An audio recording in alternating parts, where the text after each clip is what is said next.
Ladies and gentlemen, the Honorable Minister for External Affairs has arrived.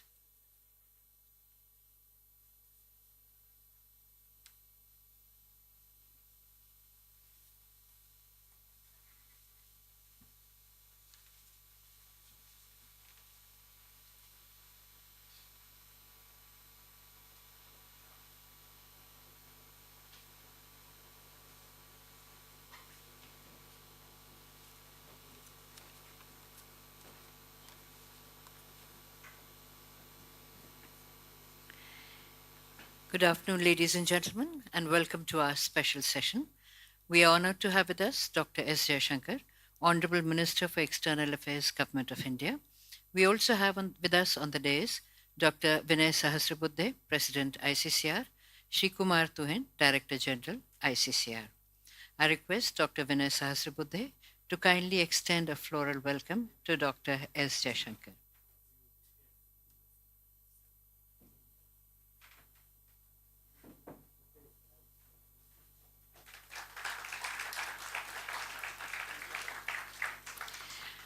I request Dr. Vinay Sahasrabuddhe, President ICCR, to kindly make his welcome remarks.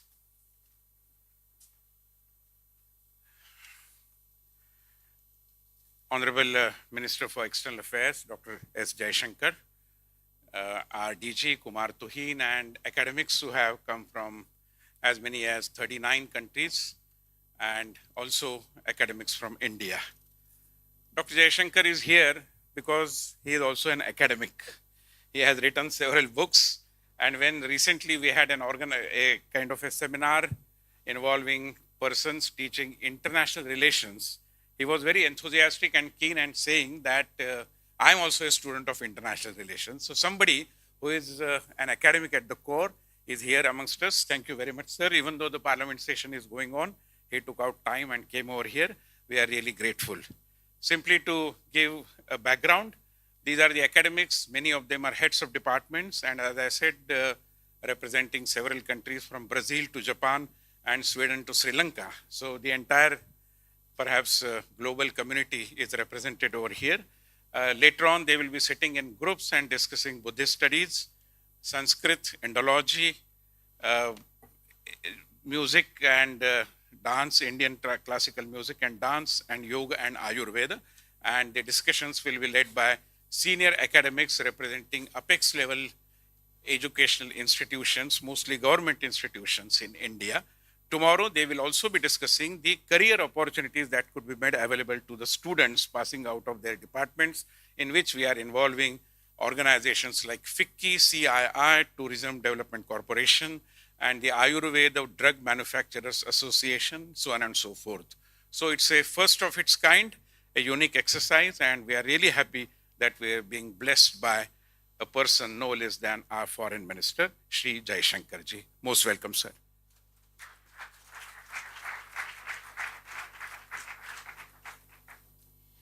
India, that is Bharat, is an ancient and mother civilization with the unique philosophy of Vasudhaiva Kutumbakam, which was a part of the G20 motto during India's presidency of G20.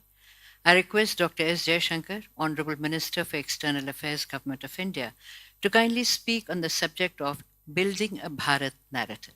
Dr. S. Jaishankar.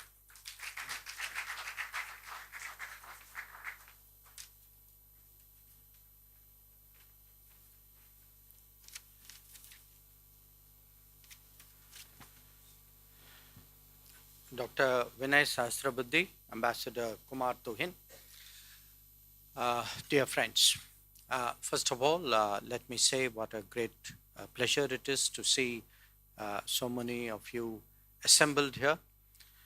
You are in many ways the pathways for India to the rest of the world. You are really living bridges in that sense. And I'm glad that ICCR has taken this initiative, not just this initiative, but many others, whereby all of you have opportunities really to build deeper bonds with India, because you have all dedicated your lives to India and an understanding of India. Therefore, when Dr. Sahasrabudhe told me about this event, I myself was very keen to have an opportunity to come and share some thoughts. Now, the subject which I thought would be appropriate at this time is building a Bharat narrative, because in many ways that is exactly what is happening in India. Now, what does it mean, building a Bharat narrative? People sometimes see it as politics. Sometimes they look at the word play and think that this is some kind of linguistic message. But if you look at really the term Bharat, and I'm not getting into the origins of the word or the history of the concept, it today actually has multiple symbolisms in different domains. Economically, I would say, or economics-wise, we would speak about a Atmanirbhar Bharat. So it has a connotation of a certain resilience, a certain self-sufficiency, a contribution, a talent out there, which is expressing itself. Developmentally today, when we speak about Bharat, it also implies a commitment about creating an inclusive, just, fair society where no one is left behind. And that is actually, in many ways, the true test of development. Politically, Bharat is a statement of independence.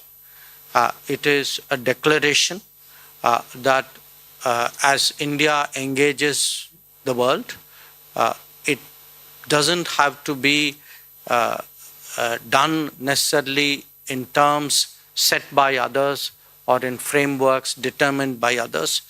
That our objective in that engagement is in many ways to actually let our own personality and our own, I would say, innate qualities come out. So it is in ways, I would say, an expression of the persona of a society. And then there is, of course, the cultural domain. When we speak about Bharat, we could be speaking about our languages, our traditions, our heritage, our practices. And when it comes to the world, really the Bharat that we seek to set the narrative about is a Bharat which would like to be perceived as a Vishwamitra, as a friend which at crucial moments has really stepped up in a way in which countries and societies normally don't do in international relations.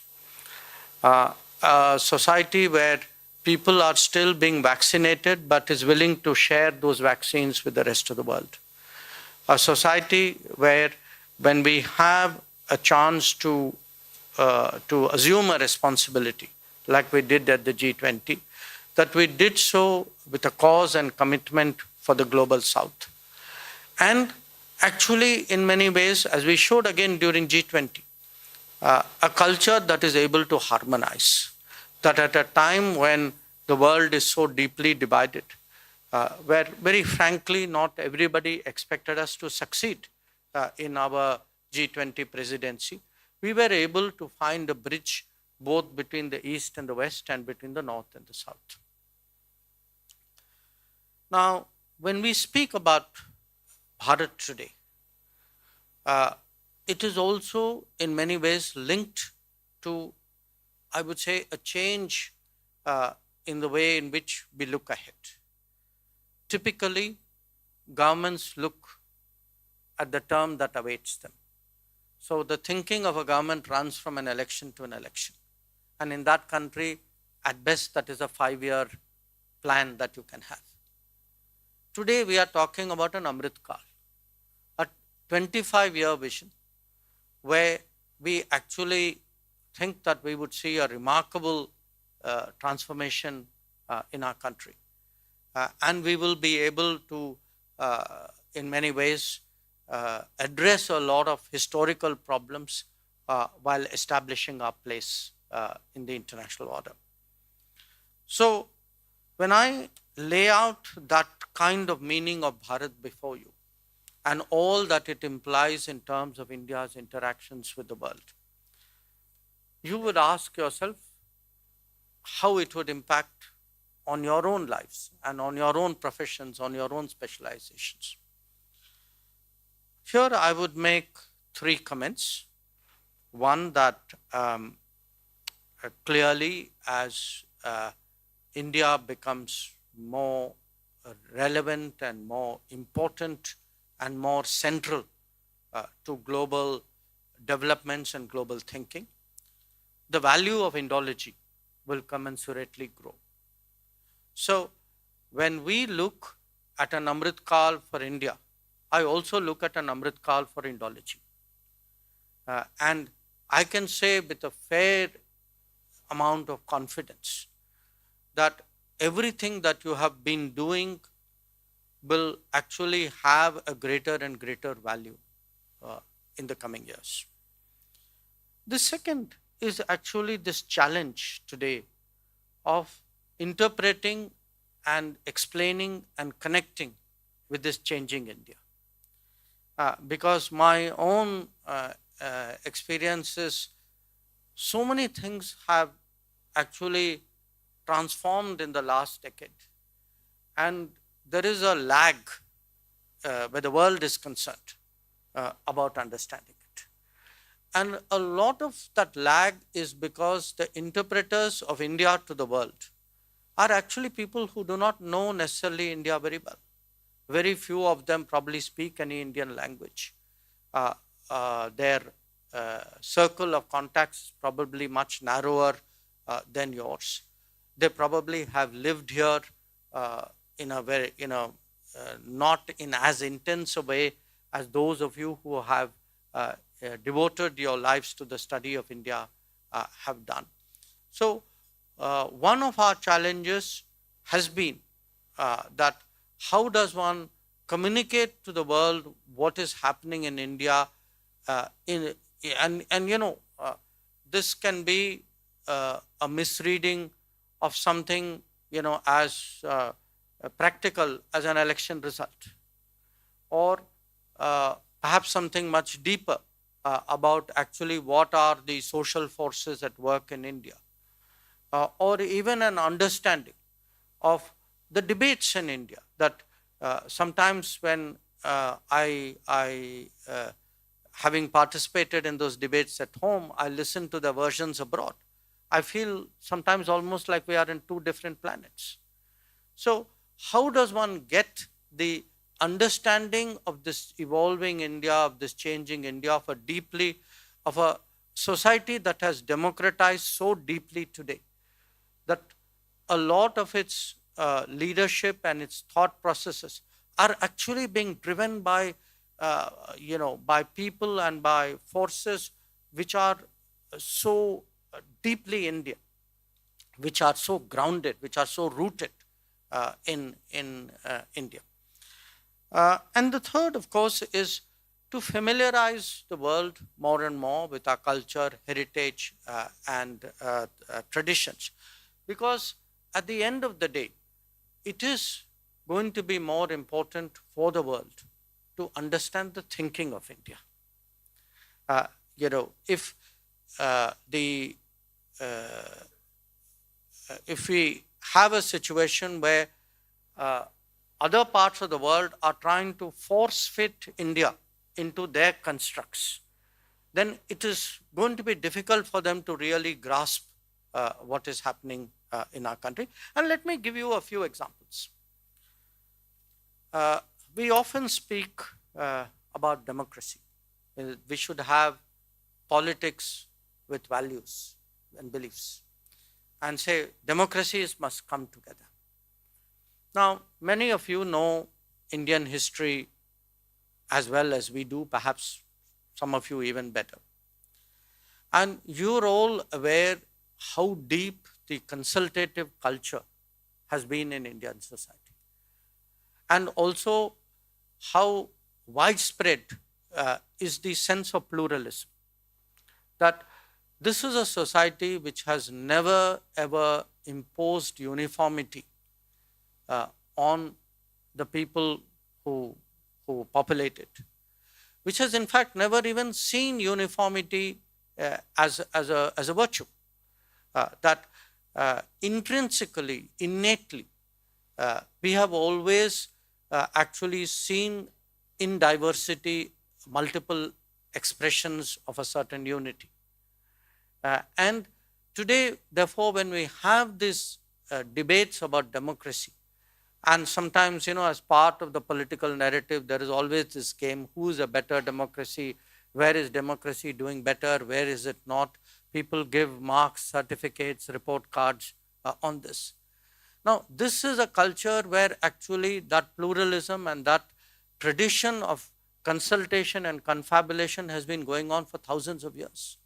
That if any of you looked at any part of India which you are studying, the first thing you would see is actually a kind of a group exchange on any subject which is under discussion. So, how to convince the world that democracy was not something which began with the 1950 constitution? That actually the Constitution of India reflected what were already deeply ingrained views in this country. Well, let me take a very different example. Well-being, personal well-being, and lifestyle. Now, there is a lot of concern today in the world about the state of the planet, and rightly so. That the manner in which humankind has treated nature, especially over the last few hundred years, is clearly having a very visibly damaging impact on the well-being of the planet. Now, the Indian way, the natural Indian way, when confronted with such a challenge, is actually to see whether lifestyles can adjust to lessen the impact on the well-being of the planet. So, the debates in India on how to take climate action, how to improve environment, how to protect the planet, tend to be also inclusive of the idea that our lifestyles need to change. Similarly, when it comes to even our well-being, I mean, I think you have a session with Ayush, no? So, there are traditions and knowledge over thousands of years. And if after all those traditions and knowledge have passed on for thousands of years, there must be a lot out there which multiple generations would have valued and nurtured. Now, we are today the host to a global WHO Global Center on Traditional Medicine. So, I mentioned this to you because often, these are seen as some kind of idiosyncrasy or a foible of a people, of a culture, or of a certain group. These are part actually of a broader knowledge reservoir, actually of humankind. And it is only those who have a certain emotional investment in India and in India's knowledge and in India's thinking, who will be able to grasp it and who will be able to communicate it to others. Dr. Sahasrabuddhe mentioned an event which we just had a few days ago in Pune. Let me say a few words about that because it may be of interest to some of you. The event was essentially focused on why is it that we, the students of international relations and diplomacy, study the world really through completely Western constructs. I'm not saying that there is anything wrong with Western constructs, but I would say in a planet which has so many cultures, to view all cultures through the lens of one culture would at the very least be doing injustice to the other cultures, but would probably, even for the culture which is viewing it, would actually create lack of understanding. So if one looks, in fact, because it is international relations has been so monocultural, you actually have a widespread belief that many other societies do not have traditions of statecraft. Now think about it. This is a society which, let us say, is 5,000 years old. How can you have 5,000 years of human existence divided into states of various kinds who have come together and competed with each other and not have statecraft? I mean, in a way, it defies logic. And yet it is an assumption that is widely propagated, saying, there's no strategic culture in India, strategic thinking is very limited. So what often happens is that lack of knowledge leads to very sweeping generalized theories where, because I don't know you, it's my belief you don't have it. So these are some of the challenges that we need to correct. Again, I say this to you primarily because my own educational line is international relations. Even as one looks at an issue like ethics, ethics and politics, the Western world has its own developed debate on this subject. But it is a debate which is very much set in a certain value framework. That is not necessarily the framework which would be prevalent in other societies. Certainly, I can say not in India. So, in India, still there would be a premium put on ethics, and stark real politic will not necessarily gain admiration. I mean, there may be you can have a certain norm and value, and there may be occasions for exceptions, but you would rarely find an Indian who would say the exception should be the rule. So, in 365 days, let us do real politics for 364 and do ethics for 1 day in a year. It would be the opposite. So, I mention this to you because whether it is knowledge, whether it is learning, whether it is practice, whether it is in fact our daily life, I think every culture sets its own practices and traditions into motion. And if we are actually looking at a more connected world, at a more diverse world, to me, this communication between cultures is today of great value. I again return to the example of the G20. The G20 were the 20 largest economies of the world in the year 2008. So when you say, this is you can say right now, the most important global grouping, economically, yes, that would be so. Perhaps politically also, because a lot of politics flows from economics. But while we've had economic rebalancing and there is a political rebalancing going on, it is also important that there is a cultural rebalancing.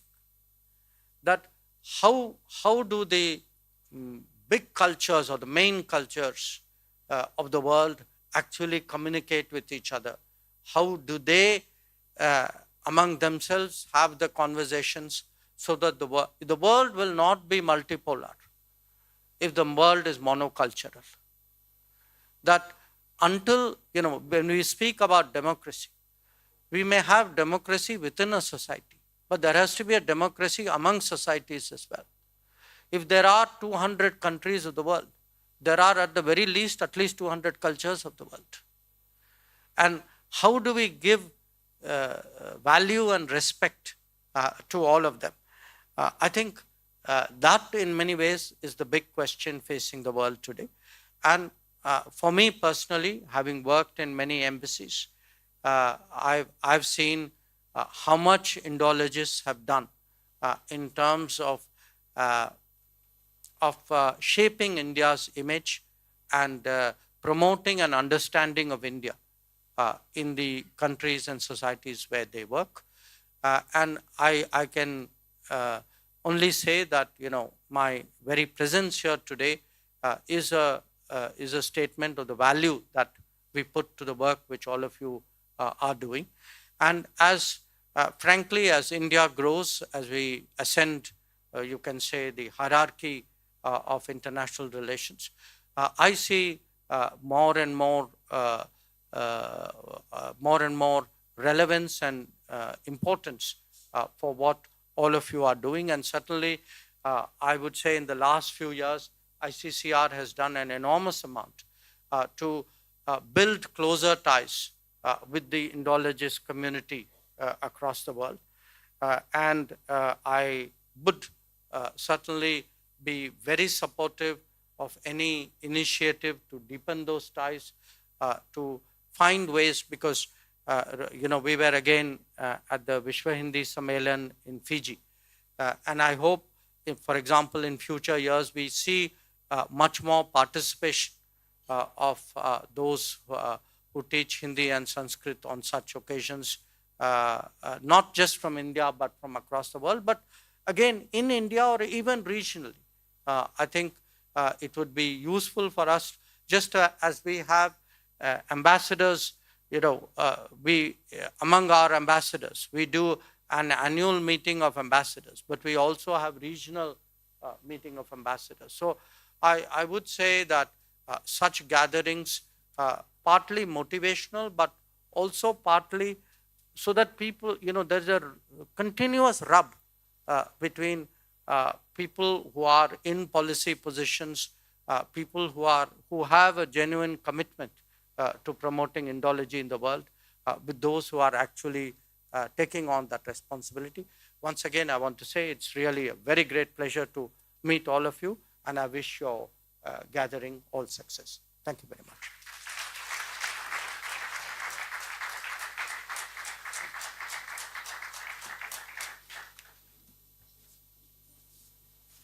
Ladies and gentlemen, we will have a small interactive session with the Honorable Minister. If you have any questions, kindly introduce yourself and then ask them.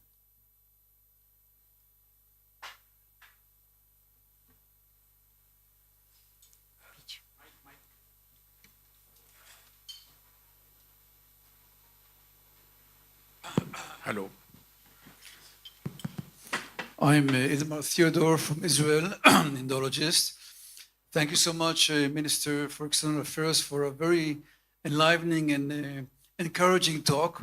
It certainly makes us happy to hear that with India's growth, also our Indology will become more prominent or important. As you're an intellectual, I allow myself to ask something a little theoretical. You spoke about various ethical systems, Western and Indian. Now, the classical Indian system is Dharma, of course. And my question is, and it can remain theoretical, do you see a way of implementing Dharma in the current state of affairs, 21st century, kind of bringing that notion of Dharma into something practical which can work out in this time? That's the question.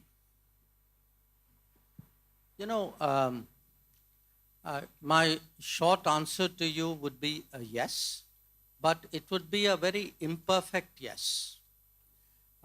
Because what has happened is, in the last many centuries, the norms which were set actually were such that it justified winning at any cost. So it's sort of skirted the dharma issue by limiting it to very specific domains and activities. So the overall narrative is, in a sense, might is right and winner is takes all. That was the overall narrative, with sections where you would say, I need rules here, I need a regime there, I need a kind of a value system here. When, after all, the whole purpose of any kind of international order is really to have a sense of restraint and a sense of accommodation and a sense of roots.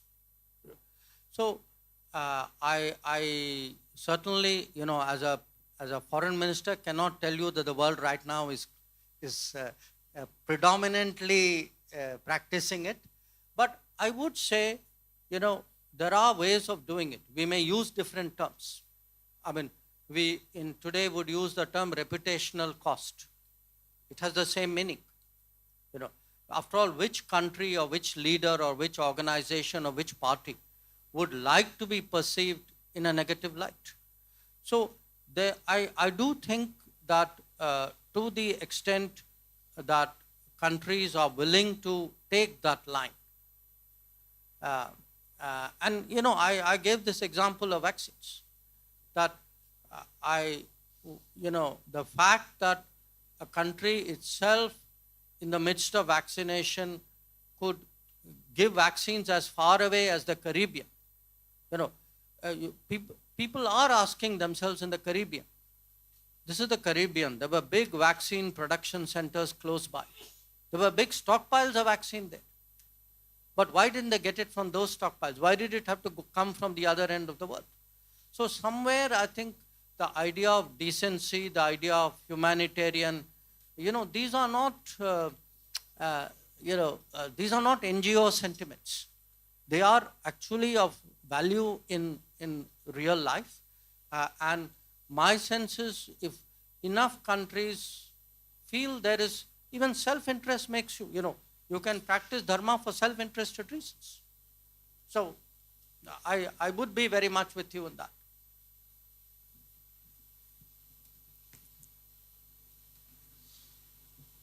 Thanks a lot. Hans-Werner Wessler from Uppsala in Sweden. I'm an Indologist myself. Thanks for your kind words.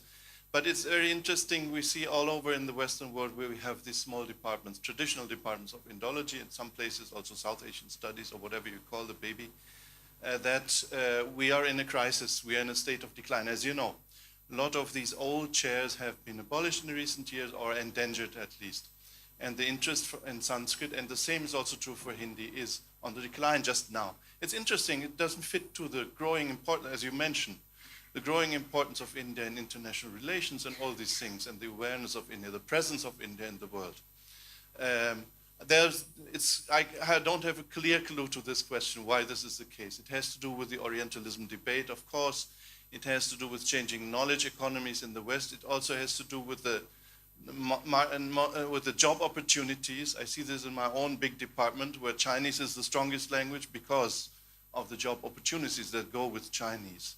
So I just wonder how, in a way, the strength of English in India is a big asset. I completely agree to that. It's very good. And let's say the sense of otherness, because we're talking of Indian knowledge system, the sense of otherness, I'm aware of the problem with the term otherness, of course, is stronger with China because of the non-presence of English there. So with India, I've personally seen this in discussions with people from other fields in the Chamber of Commerce and things like this. It's perceived as an Anglophone country, and which also means that we don't have to care so much about other knowledge systems and all these things. So that's the perception. I'm just talking in green terms. So what can we do to change this? It also, I belong to these people who try to support, in a way, the Hindi cause in the world. I've been in Fiji and all these things. So what can we do to get this thing with Hindi further on, so that it could eventually also create job opportunities, which is the key to strengthening Hindi, I believe? No, I absolutely share the concern you have expressed. And like you, I don't have a ready answer. I would say that the answer is somewhere in the job opportunity space. I also agree with you that in many ways, and it's ironical that I'm saying it in English to you, that English has been a mixed blessing. Because what has happened is, for a large part of the world, the unspoken assumption is, I really don't need to invest in understanding India because the Indians will make that effort to come and talk to me anyway. So, and having lived in China, I know exactly the point that you are making, which is, I look even in my own profession of diplomacy, when I look at the diplomats working and living in China, who will almost invariably study the language, whereas it's very rare to meet a diplomat working in India who will know any Indian language, because the belief is I can figure it out in English. But here's the problem. Increasingly, it's a misleading method of actually gauging the feel and the thoughts of Indian society. It worked when you can say the thought processes of Delhi or of a relatively more limited circle were the thought processes of the national state. But as you see, today, much more diverse, in-depth sort of representation, I'm now talking at the political level. That is a very misleading assumption, because those are no longer the people who you can say are setting policy or shaping the direction of the country.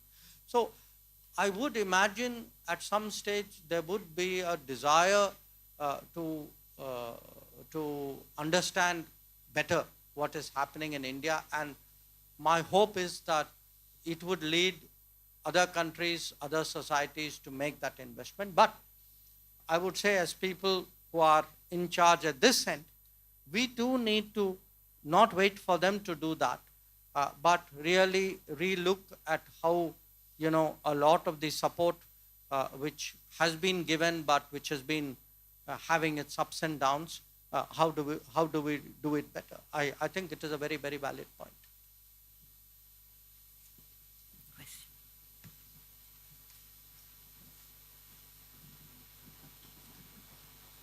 Thank you very much for your inspiring talk. Chris Kessler from Berlin, Germany.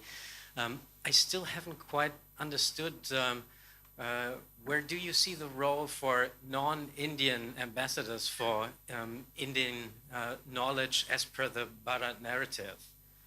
This remains somewhat unclear to me. I sort of can guess it, but I still like to have a few more words from you. No, I didn't fully understand your question, meaning where do I see the role for? Well, in this room, there's a lot of non-Indian ambassadors for Indian culture. From Europe, from South America, from Africa. And where do you see us as being non-native Indian? What is our role? Where do you see our role, within this, what you call Bharat narrative? I would say,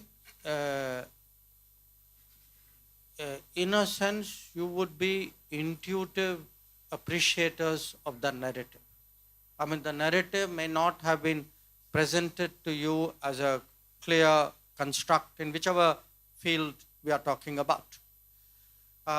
But let us say the difference between you, sir, and somebody else who may be interested in India but doesn't have that knowledge or understanding or insight of India would be that you would be much quicker to grasp what is happening and appreciate, the thought processes behind it. Whereas, as I go back to what your other colleague asked, whereas someone who, let us say, studies India exclusively through a generalized medium, could be, newspapers, briefing books, social media, they would have a much different understanding. So I would say that the value of people who really have invested in understanding the depths of Indian society is obviously very much more. And so, because this debate will actually grow in the next 25 years. It's a debate which is primarily ours within India. We are today actually debating what is our aggregate cumulative response to the last many centuries of our own history, and now how do we go forward? But only those who have some sense of our own debates and some sense of our own, the forces at work, and what are the, what is the argumentation with them, will have a grasp of it. So you would have an accuracy which I suspect many others will not have. Thank you, sir. I'm sorry, we'll have to conclude because that was the last question, and the Honorable Minister has a very hectic schedule. We are just very honored that he took time out for us and shared his invaluable views with us. Thank you very much, sir.